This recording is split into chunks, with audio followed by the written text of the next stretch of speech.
The scale is not your enemy, but it's not all knowing. This is Introduction to Body Composition, and we're going to discuss body composition and the different components that go into better understanding how to, number one, understand, and number two, make the progression to an improved body composition. Can you tell if someone is healthy just by looking at them?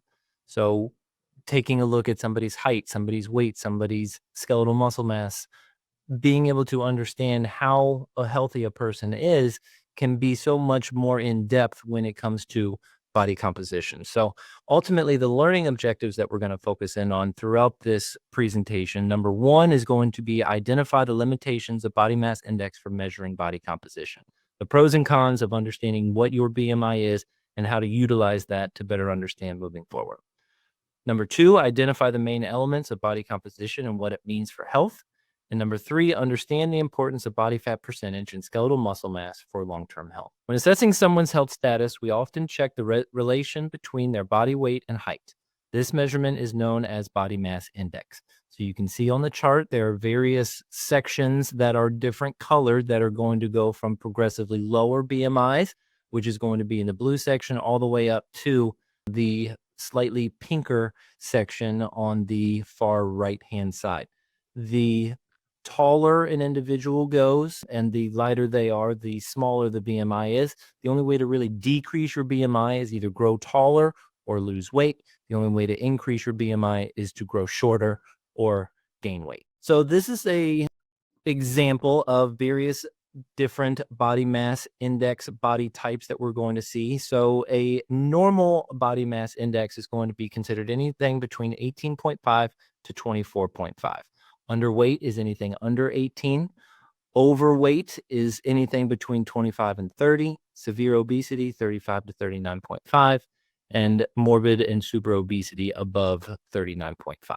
BMI is not everything, though. As you can see in this picture, each one of those individuals is weighing 250 pounds.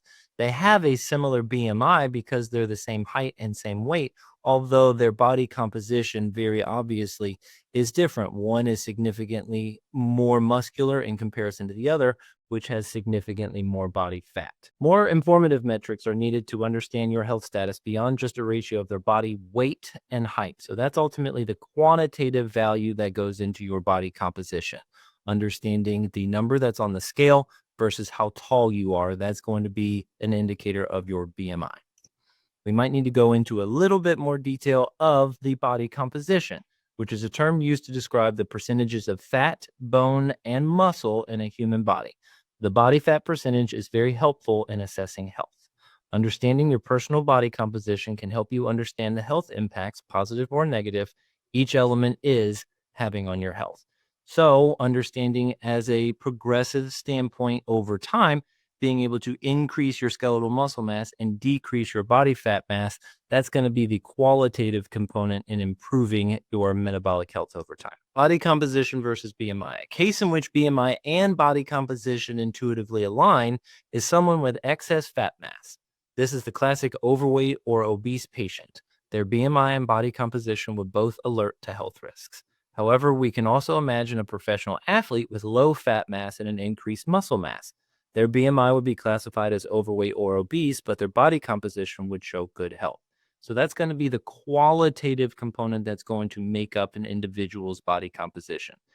Although an individual would maybe weigh the same, an athlete or a professional athlete would have an increased amount of muscle mass and a smaller amount of fat mass, although they might weigh the same as a person with a higher fat mass that would end up weighing about the same. The most counterintuitive case, yet persuasively harmful to health, is normal weight obesity. This is also referred to as skinny fat.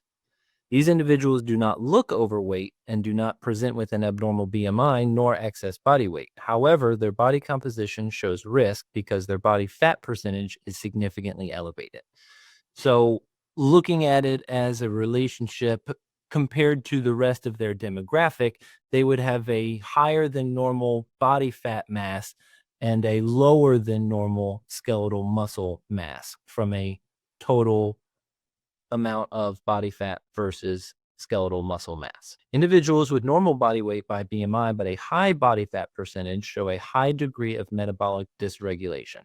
So an individual with a higher amount of body fat a lot of the time will also have other metabolic issues like diabetes, high blood pressure, or fatty liver issues.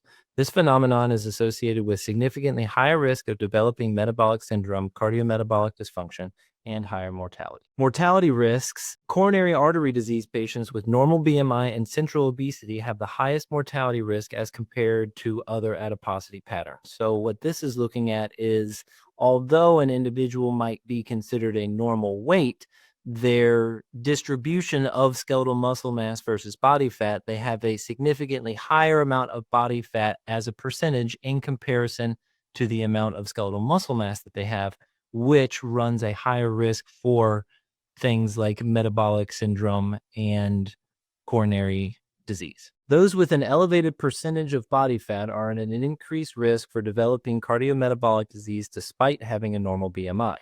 Assessment of low skeletal muscle mass is important for diagnosis of aging and disease-associated sarcopenia.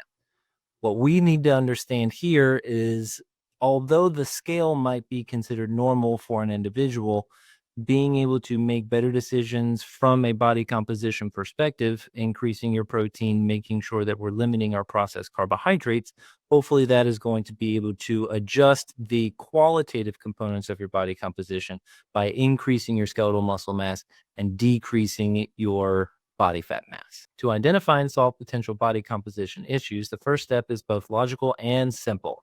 Measure your body composition. There's a lot of different things that are available both for consumers and for patients to be more informed with what their body composition is to ensure that they've got the best chance to make improvements in specific areas. If you don't want to directly measure your body fat mass, since the only direct measure of body composition is cadaver dissection, thanks to science and a lot of engineering, we have a more powerful indirect measuring technologies, such as DEXA scan.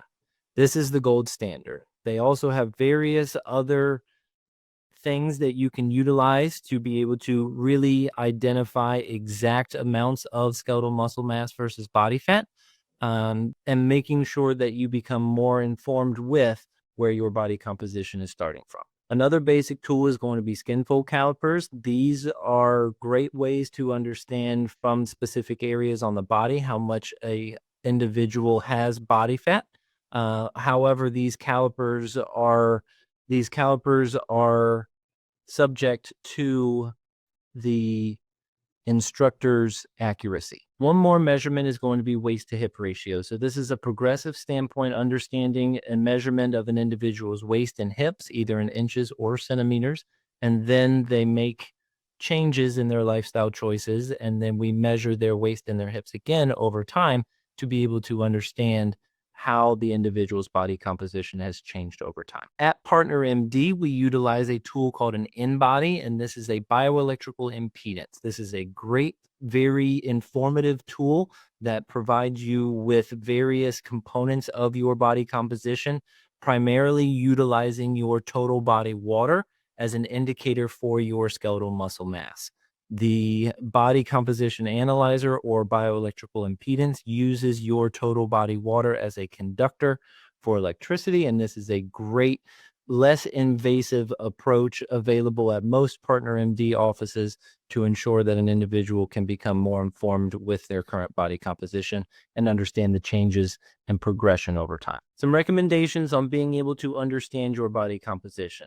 Number one, find ways to be able to measure your body composition to become more familiar with where you're starting from.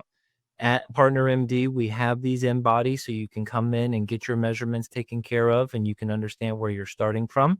And then you can also ask your primary care physician to refer you to a health coach to ensure that you have the opportunity to get that initial measurement. Once you become more informed with where your body composition is, you can work with a health coach to make a plan for optimizing your body composition, whether it's from a nutritional perspective, an exercise perspective, or hydration, sleep. All the health coaches have the availability to ensure that you have the best chance for success. Now that you know a little bit more about body composition, reach out to your health coach for an initial session. That way you can get a measurement of your current body composition and where to go from there.